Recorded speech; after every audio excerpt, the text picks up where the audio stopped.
Welcome to Prime Suspects. Alongside Adam Bjorn and Prime Sports co-founder Joe Brennan Jr., I'm your host, Matt Landis. Adam, the Knicks are back in the NBA Finals for the first time since 1999, and the Spurs and Thunder are gearing up for a pivotal Game 5 tonight. While in the NHL, the President's Trophy-winning Avalanche are on the brink, and the Hurricanes and Canadiens are duking it out in the East.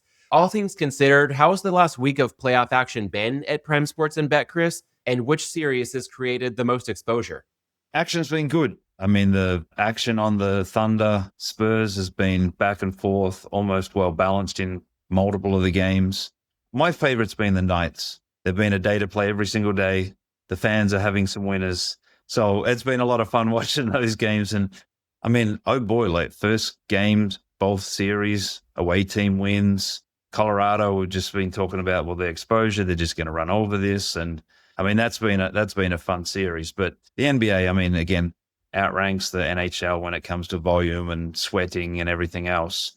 Ended up a few good results overall on the Knicks Cavs series games as well. Last night was not one of those. It just seemed like everyone just realized that this was just going to wrap up very quickly. But yeah, I mean, we've still got Spurs and Thunder going, and it's 2-2, so we've got at least two more games there. And we'll circle back on that look ahead to what's on tap later on in the show. But at this point, Joe, let's bring you into the fold. DraftKings is closing its Wrigley Field retail sportsbook on Sunday after just 2 years, blaming this on Illinois' tax on each bet. We are seeing similar closures in stadiums in Washington, Cleveland, Phoenix, and Cincinnati. So how much of this signals the demise of the in-venue sportsbook concept, and how much of it seems to be more about the tax environment rather than the idea itself? Well, the tax piece is not the cause, but is a cause. And let's be honest, these facilities were really kind of a marriage of convenience, right? This is what, between the professional teams, what they were able to negotiate for themselves, oftentimes being the market access rights holders in states for the betting companies to be able to get into their local market. So, the teams were getting something out of it, a nice betting facility, a nice food and beverage facility, because that's really what these things are. They're not really Las Vegas sports books now, are they? Right? They're glorified sports bars. But, something like that is very expensive to run. And with the increasing tax burdens, especially a state like Illinois, the margins just don't make it work. Sports betting now is a matter of convenience more than anything. And you can't have more convenience than having it in your pocket, not having to travel somewhere. I do think that because of the presentation, because they are nothing but like TGI Fridays with betting, oftentimes they do miss the thing that I still love about, the Las Vegas sportsbook, like going to Circa, going to places like that theater presentation, that onslaught is something that just isn't replicated anywhere else in the world. And I think that's the thing that's missing from this. So, it's a shame to see this happen, but it's certainly the taxing piece is not the only cause. All right, with that, we'll pivot from venues sportsbooks are backing away from to events they won't touch. 2 events took place in Las Vegas this past weekend that were sanctioned by the Nevada State Athletic Commission and generated some public interest, but didn't get priced by any regulated sportsbooks, with the only wagering available being on prediction markets. One event was the Enhanced Games, which allowed PEDs with more than 90% of athletes on testosterone, and it offered $1 million bonuses for world records. The other event was Brand Risk 14, an influencer fight card at the UFC Apex, which got some added attention when Ray J said after a knockout, quote, "I thought we had a plan," with that implication of a fix on a state-regulated card, triggering an investigation. Adam, what do you make of prediction markets pricing these events while regulated sportsbooks didn't? And as an operator, how do you view integrity when it comes to events such as PED-sanctioned competitions and influencer fight cards? Well, I imagine that there was no regulator that actually put this in their sports catalog. So that was sort of the challenge of that one from the outset. Had this been 10 years ago, I would have been all over this. I would have been pricing it up. I would have been doing my homework and everything else. The time, the hours in the day just don't match the ability for me to be able to do all those things anymore. But, I think everyone knew the integrity expectations going into these 2 events.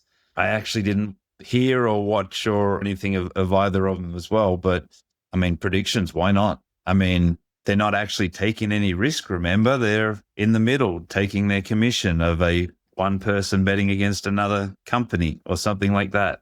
So, of course they should do it. 100% if I was in the prediction market business would have been pushing to have it up because there's no oversight. There's no rules of what you can do and can't do and all those kind of things. So they have the freedom of it. But I mean, I didn't really hear much noise about all of it. I guess there was some expectations that there'd be some bigger headlines. I don't know if there was any $1 million bonuses given out with world records broken, but yeah, this was very much a nothing burger in my world over the weekend. And Joe, building on that, for the state licensed card at UFC Apex being investigated, with the only bettors who had money on it getting down via Kalshi and Polymarket, what does this say about the integrity standards at regulated sportsbooks compared to prediction markets, if anything, given the low volume?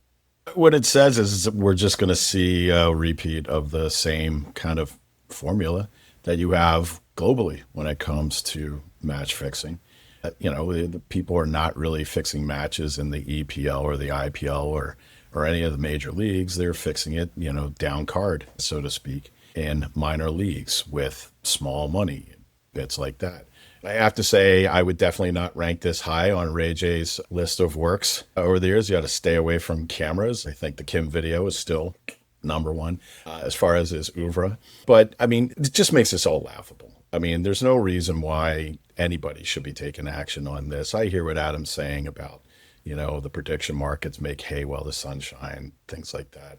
I mean, the fact that it was sanctioned in Nevada, right, takes place in Las Vegas, and the people who bet on it, right, they're going to have a hard time being, even if it came out, and if Ray J came out tomorrow with a tattoo on his forehead that said fixed, there's no way those guys are going to be able to collect because Nevada clearly has a very anti-stance when it comes to prediction markets, right? So what this says is we're this kind of middle space that we find ourselves in here right now in the industry. You're going to see more tomfoolery like this before everything sorts itself out. I don't think it's good for the industry. I don't think it's good for bettors.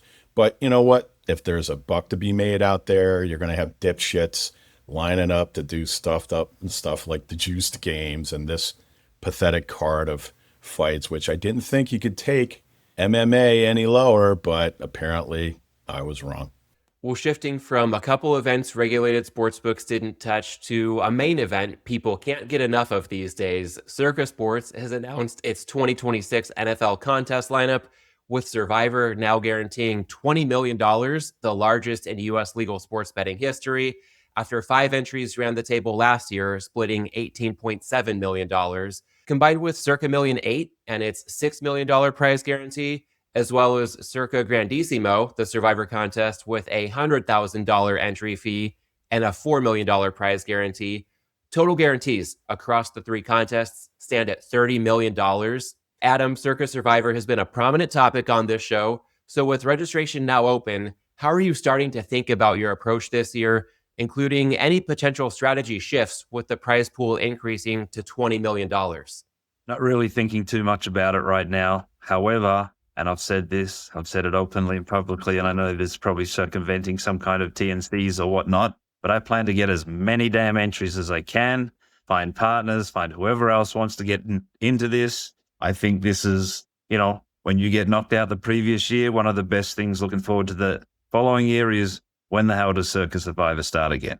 And it's just getting bigger and bigger. I mean, I'm not a fan of the picks contests. I don't have the discipline and concentration for it necessarily, but I'll be in it. And if there's anyone out there interested in having a bit of a piece of the grand, what the hell is it ever called? The big one? Need a little branding work on that one. Yeah, I'm keen. I did say to someone, I was asked, maybe it was last week, will I be entering that one? I said, I will see how my World Cup results fall, but maybe I'll put out there if X, Y, and Z happens, I'm all in. Give some interest to see if those results happen to fall. But yeah, I mean, it's probably my favorite thing about the football season. Last year was a lot of fun just because of the carnage. I mean, I enjoy the carnage. I like the fact that I'm sweating every week on 10-point favorites and they're down by a touchdown with, a drive to go or something like that. It's become part of the football culture for us gamblers. So looking forward to it. Can't wait. No idea when I'll get to Vegas, and even if I will before Bet Bash. But yeah, I'm in. Speaking of the sweat on just about any game, I understand that as a bettor who also has a lot of close friends who are betting all of this, if you have a straight bet on a game or if you have a favorite team involved, the compartmentalization can be a big piece of the battle here. On your side of the table, when you're seeing the risk across Prime Sports and Betcris, how much of a struggle is it to not let that infiltrate the consciousness when it comes to letting your survivor entries be what they are and leaving it at that? I don't have any control over the result. That's my line, and I stick to it. No, I mean, at the end of the day, you're always like looking at it and going, oh, Jesus, this is a huge result. Or you've got these bets going or this bet's going. And am I going to do that in week 3 when, you've still got another 17 weeks to get through on Survivor? Hell yeah. I'm still going to be looking at this thinking I'm already going to get to the end and I need to get through week 3 to get through week 4 and then to get to week 20. But at the end of the day, I do look at it as going, I do not have any control over these results. I am mindful of, when I'm looking at these results, when I'm making my picks, whenever it shall be, I do look at the charts and I don't want to be on the wreck side. I like being on the other side. So there's certain times when I'm siding generally with the house of wanting a big result to go the other way, or knowing there's a certain side that's going to be one of the top picks and staying out of that because 85% of recreational players have played on the same line or the money line or stuff like that. So it's definitely mindful. But yeah, at the end of the day, it's just, shit falls as it does and we have no control over it. And that's my reasoning behind not worrying about it too much. And one more piece on the strategy here. I heard you off the top. You haven't had a chance to put much thought into it yet, so maybe we'll circle back on this in a couple of months as well. But I'll often think of the bare minimum strategic components. 1, get your picks in, and 2, in Survivor, unlike Million, Thursday night games can be very much on the table because you can have complete information for a game should you like it without needing to pick 4 other games that you won't have that full information for quite yet. So I'll just put out there, get those picks in. Don't forget about the Thursday nighters, at least in Survivor. I heard you on the contrarian aspect as well about wanting to zig where other people zag. And as this pool gets so much bigger, I've almost picked up on the sense over the past couple of years that there are so many people looking to do the same thing that sometimes it seems as if things have almost come full circle and you can just go back to the lowest common denominator and make what may seem like a more obvious pick if everybody else is also trying to outthink the recreational crowd. Has that come into play at all in your experience over the last couple goes at Circa Survivor? Yeah, 100%. The Thursday game, definitely, because I generally don't remember these until I get an alert from my proxy on a Friday, and I've forgotten already about Thursday night happening in that sense. But yeah, some of them you look at it and you go, why not just pick the most obvious? Because you can clearly see there's strategies in the whole mix, that there's groups out there. People aren't picking the smallest favorite or an underdog unless it's a strategy in a 100 entry package that they've got over the initial, 10, 12 weeks while they're seeing how this all plays out. And then you see the ones that distribute, you have 10 picks, you distribute it amongst 4 games, and then you've got the others that just pick the same thing on all 10 picks week after week until like week 10 or 12. So yeah, there's some of that second guessing in your head of what's the most obvious. I should just pick that. But if that goes, you can just end up talking yourself into some horrible positions, which I ended up doing when I think the week before I picked Baltimore and then was forced onto Philadelphia on the Friday after Thanksgiving. In the end, it didn't matter. I was going to be out either way. But there is that second guessing as you're going through the process of looking ahead. The no picks is just an absolute, how the hell is there no picks in this contest that people have actually paid $1,000? And even when it's week 8, you've gotten through 7 weeks and there's still people no picking. The habit is there at that point. Yeah, it's a mental challenge. I am definitely not one of those ones that builds out the season and has a computer algorithm telling me what to pick and that. I'm throwing darts, 100%. I'm the degenerate gambler throwing darts, trying to survive, knowing what I probably have to keep for Christmas Day and Thanksgiving week. The rest of it's just, open for communication last minute. Well, Joe, if it's throwing darts for a lot of bettors out there, it seems like it's throwing darts and hitting the bullseye when it comes to Derek Stevens and his team at Circa, turning this into a promotional tool beyond what we see across a lot of the industry. I mean, it's a cultural phenomenon at this point, as evidenced by that $30 million guarantee across the 3 contests. What do you think Circa's model says about building a sportsbook brand through contests like these, and not so much through ad spend that we see so many other operators make their primary approach to brand building? It's a brilliant move. I mean, hats off to those guys. That was an excellent choice of theirs. You know, they did well to really beef up the picks contest when they first got started. But when they added the Survivor one, between the price point being significantly lower, so a lot more people could get in, a lot more people could bundle, entries, things like that. It was so much more accessible. And the fact that, like, look, Survivor pools have been around for a while online. It's inherently viral. I'd been playing Survivor pools for, God, like 10 plus years. So it's just interesting that our industry is really becoming a technology-based, convenience-based, mobile-based industry. But then when you look at the betting formats, they're just like capturing the public's imagination. Parlays, which have been around since the Roman Empire, and now Survivor contests, it's unreal. Yeah, this is the only way that Circa can fight with the big brands, is by offering something like this. And it helps to be backstopped by a building full of penny slots and table games to be able to offer these kind of numbers, and I'm sure they really like teasing the overlay all the way up until, they get full entries in the contest. So again, the way they've handled this, the way it's grown is absolutely brilliant. And we will start to turn the corner here, Adam, by picking up where we left off in the first segment. We mentioned the Spurs and Thunder are a few hours from tipping off Game 5, with the Golden Knights also a few hours from the puck dropping on a chance to cap off what would be a stunning sweep of the Avalanche. So between these series, as well as the NHL Eastern Conference Finals, where the Hurricanes lead the Canadiens 2-1, where are Prime Sports and Betcris seeing the most exposure for the week to come? Yeah, so oddly enough, the Avalanche Golden Knights is fairly well balanced tonight. As I said, the first 3 games were really wreck heavy on Colorado. Seems like they've run out of money. Master heavy on the Knights, thinking that they're a value and whatnot, and they've managed to get home 3 times in a row, 2 on the road starting out. So there's not too much sweating on that. On the NBA game, seeing heavy Spurs money tonight, master money there as well. But for us on the future side, Spurs and Thunder are winners. Knicks are actually a small winner as well. So on the future side, it's locked in. There's a profit made. We sweating the games from here on out in the series. On the series, the Spurs definitely are a big result. So getting them home would be definitely advantageous to us on the short term, as well as I think they're slightly better on the future markets. And on the NHL, I think the Canadiens are just a small loser and the other 2 are winners. So, there's no real sweating on the futures. NHL, there's no real sweating any time. But the NBA is good, and, get those Spurs up, get them home, and we'll see Knicks Spurs final. And to not give short shrift to the Knicks, I got one more to throw your way, Adam, with not just the winning streak they're on, but the domination and the margin by which they're winning. What's it like trying to keep up with everything on a game-by-game basis if they're a short favorite, despite the fact that they've been closing out games by historic margins previously, as we saw with the way they swept the Cavs last night? And in the futures market, when it's been a foregone conclusion that OKC or whoever comes out of the West is going to be the NBA champion, when the Knicks go on a run like this, what's it like for both the day-to-day of it all and also the futures to cap it off? So you're calling it already, Matt. Doesn't matter who shows up for the Knicks, it's all over. They're just the winner.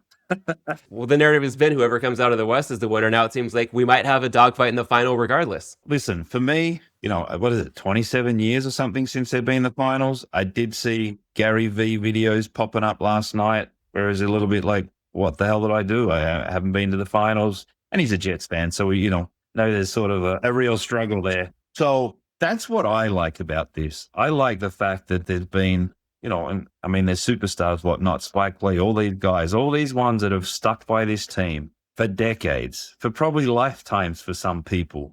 I hope they don't just get run over and swept 4-0, 4-1 or something like that in the final. I hope that they really, come to fight and give these fans an opportunity to try and get an NBA championship. I mean, ultimately, that's when I look at all these things, for all the gambling we do, the betting, the talking about stuff like that. I grew up as a teenager with a team that went to 4 grand finals in 6 years and lost them all. So I know what it's like to go through a period of time as, growing up with teams and being a real fan. And I've definitely lost some of that. in the years of doing the business that I do. But that's what I love about this is teams that have been around. And that's why I'm Bengals, Browns, all these shit teams. I love them. I want them to come up and give their fans something that, haven't been. And Jets the same. Like, that's what I think the sports ultimately are about. We just try and make money off them when they play games every day. But at the end of the day, it's for those fans that have been around for decades, Joe and his Eagles and all these other Philly teams. Like, that's what this is ultimately about. So if I could just be slightly contrarian here, I know I've picked the Knicks and I've picked OKC in the final. Of course, I'm very covetous of keeping my Mayor of Talville title intact. But as somebody who's grew up down the road, I can say I wish nothing but the worst for New York fans. And it's because of this. They are not some humble friggin' sports town. They're not a Cleveland. They're not a Cincinnati. They're the biggest goddamn sports city in America. They've got two of everything, right? So these poor suffering Knicks fans. How many Yankees titles? How many friggin' Yankees titles? How many Giants friggin' Super Bowl titles? Rangers Stanley Cup titles? They have not suffered. They're not like our good friend, Jeff Ifra from Buffalo. There's a town that really suffers, right? The Bills, 4 Super Bowls in a row losing. So that's what I think of when you talk about your Australian rules football team. Jeff can bleed that one. God, the Sabres losing to the Habs after coming back to the playoffs for the first time in 17. That's a suffering sports town. New York City. Every time I see Spike Lee acting up on the floor, I just think douchebag. Okay. And I just want to see those fans suffer. I just want to see them suffer. I still also want to have my pick be right, but I think I want to see New York suffer more. All right. Well, we almost ended on a feel-good note, but Joe came in with the last word. And for those really who've been with us for 130 some odd episodes, I feel great. You know how that's going to end. To the audience, whatever you're watching for down the home stretch of the NBA and NHL conference finals, thanks as always for tuning in, and we'll catch you next week. Thanks for listening to this week's episode of Prime Suspects. Register for Prime Sports at primesports.com and download the Prime Sports app. You can follow us on Twitter at PrimeSuspects_, at Joe Brennan Jr., and at Adam Bjorn. You must be 21 or over to play on Prime Sports. Always bet responsibly and within your limits. If you or someone you know has a gambling problem, call 1-800-GAMBLER.